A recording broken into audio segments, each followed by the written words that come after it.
All right. So today, we're tackling the big question of, can we trust the Bible? So we're going to go through it, and we're going to touch on all of these different topics, and we're going to go through, and we're just going to prove, essentially see what kind of facts we have, trusting the Bible, trusting the Gospels, and all that kind of stuff. So we're going to start with the Gospel timetable, because one of the big problems that skeptics have is like, oh, the Bible wasn't put together until like years and years and years later, which is kind of not exactly the truth. I mean, yes, it was put together at the Council of Cathar 500 years later officially, but the books themselves were actually put together way beforehand. So I'm going to make a little timeline right here. This is Jesus' birth. This is Jesus' death at 30 A.D. So Jesus died, Yep, rough. There was a rough estimation. I know it's 30. Jesus died at 33 A.D., right? So we're going through, and what we can learn from the book of Acts, which is... Patch has to go outside. All right, so basically it's the writing of Luke about Peter going on, and it's talking, and we can conclude from that writing that because it was stopped almost abruptly at the end whenever he was killed, that we can conclude that it was written during his lifetime. So if that book was written during his lifetime, and it has references to the book of Mark, that would have been said that the book of Mark would have had to be roughly created a couple years earlier, right? So this is the book of Acts, created right here. And we know that Paul was killed at roughly, 62 A.D. That's 62 A.D. Wait, it was way over here at like about 500 A.D. That's the Council of Cathar, where the Bible was supposedly, all put together to make the Bible. Now, this is the books of Acts, written 62 A.D. is when it was finished, because that's whenever Paul died. However, we can conclude from that, because it has references to Matthew, that, was it Mark? Which one? Yeah, Mark. Because it has references to Mark, that was roughly a couple years beforehand that Mark was created. So let's give him a couple years there and say that it was actually made from late 50s to early 60s A.D.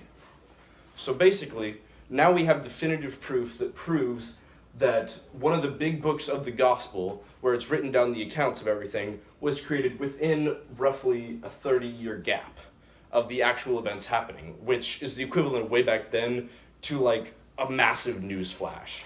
Because there was also, around that time, whenever we have Alexander the Great is going through like years and years and years later, and his story, Finish what you're saying now. Okay. Well, we later have Alexander the Great going through, and his story is actually preserved, but nothing is written down about him until, so this is going to be Alexander the Great. His story, nothing goes on until 400 years later, whenever any of it's actually written down. So this is literally and we still take Alexander the Great's story to actually be truth, although there is some folklore that was developed around it later, much, much later after his story was actually told. This is when his original story was told. So the proof is that the timetable is literally essentially a news flash of back then, that like people were like, oh my gosh, this dude rose from the dead, like, let's write it down, let's get it out there as soon as possible, which is what they did. And note that this is actually still within the 30 years, that's still within the lifetime of so many people that would have seen it. So say I'm going through, and these guys, they would memorize the books, they would all have it in their head, as was customary, just like the rabbis at the time, they would memorize the entire Old Testament, and they would take that as like a really big deal that they were doing, like, they knew that, like, it's a really respectable thing to do. So they would have these books memorized, and they would be going around preaching, doing all that kind of stuff, still within the lifetime of people that would have seen it. So not only would skeptics have the ability to come through and be like, no, that wasn't true, whatever, like they would be open to criticism from skeptics, but also correction from other people that were actually there, since they were all still alive within this time, between this 30 years whenever it actually happened and it was first written down. Not to mention the book of Matthew going on sooner, so just saying. So basically, that's how we can trust the timetable of the gospel. So now I'm going to erase this and move on to our next point. Did you have a question? No, you answered it. You're good. Okay. Look at me. I feel like a teacher, man.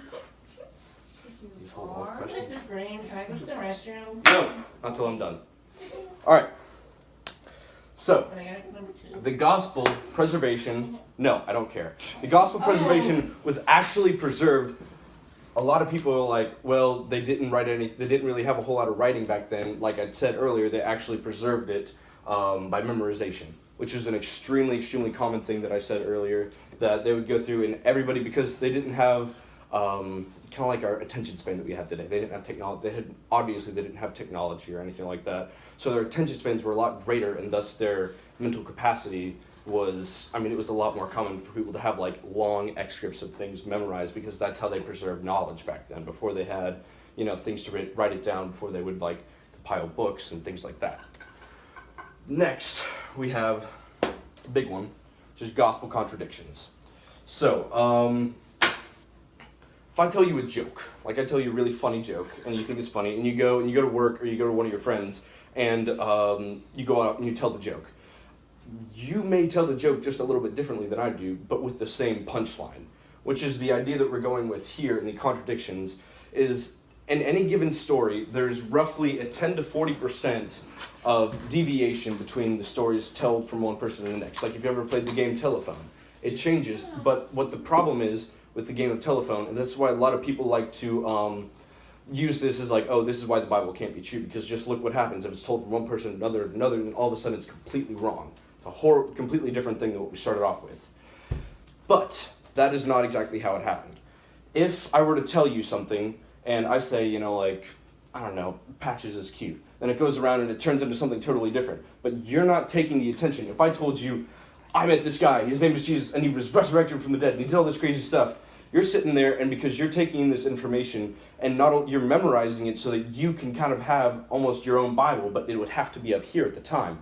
So you're going through, and you're carefully memorizing, like, oh, okay, so this is what this, and you're double checking with me. Then you tell somebody else, and they're like, all right, they're memorizing, this is just, and they would come back to me, they're like, hey, is this correct? Making sure, which you don't get the opportunity to do in the game of Telephone, where it's just, I say it one time, you say it one time, and if you hear it wrong, anything like that, it's totally different.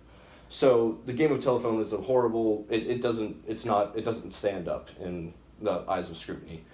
But, anyway, yeah, so the contradictions in the Bible are, like I said, 10 to 40% of any of any kind of story is subject to kind of differences. Just like the way that the first 4 books of the Bible, Matthew, Mark, Luke, and John, are told differently, and that's why people are like, oh, if they're all told, like in one version it says, like on the sign where Jesus was crucified, it's like, here lies Jesus, King of the Jews. The next person says, oh, this is Jesus of Nazareth, King of the Jews. The next says, oh, it said King of the Jews, all that kind of stuff, which is a contradiction. However, the general idea that they're trying to preserve, like, hey, they made a sign, it said this, it was indicating about Jesus. That's the general idea. And, like, if you think about it, it would actually be more sort of concerning if all the books of the gospel were all exactly the same.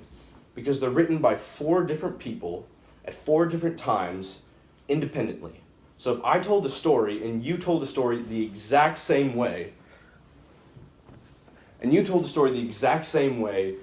that would be a little creepy. It would almost be like we kind of work together and like, all right, this is how the story goes. This is how we're going to tell the story. Like if you're going to the cops and cops go and they're like, hey, what happened? You tell the exact same story as all your other buddies because you guys you rehearsed the story, all that kind of stuff. It's a little sketchy. Or like when you're writing a paper and your friend just copies your paper and you both turn it in and the teacher's like, hey. I like how you went I've done that. Like school paper, he's like, the cops. Like the first thing Oh my God, that's in something ninth that grade, very we literally often wrote the same with the essay, we cops. turned it in, I failed and she got an A, and I was like, what?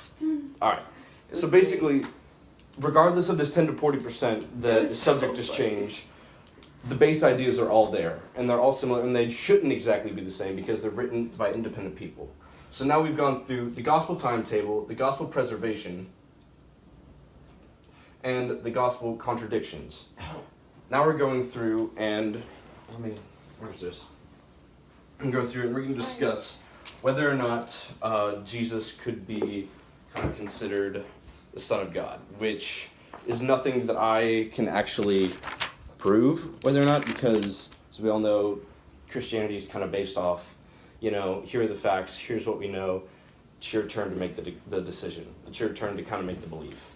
So, as we know, Jesus was asked multiple times, whether or not he was God or whatever, and there's one time when Peter came to him and he was like, hey, who are you? And he was like, who do you think I am? And he's like, are you like the Son of God? And he's like, you said it, not me, like, I don't know. It was kind of creepy, but like, so it was kind of weird, but basically Jesus never outright came and said, hey, I'm God. He's just like, you know me, you know the Lord, we're kind of one and the same. I'm one with him.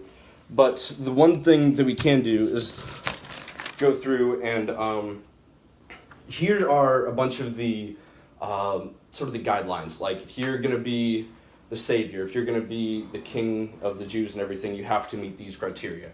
You have to be born of the seed of Abraham, of the tribe of Judah, and in the lineage of David.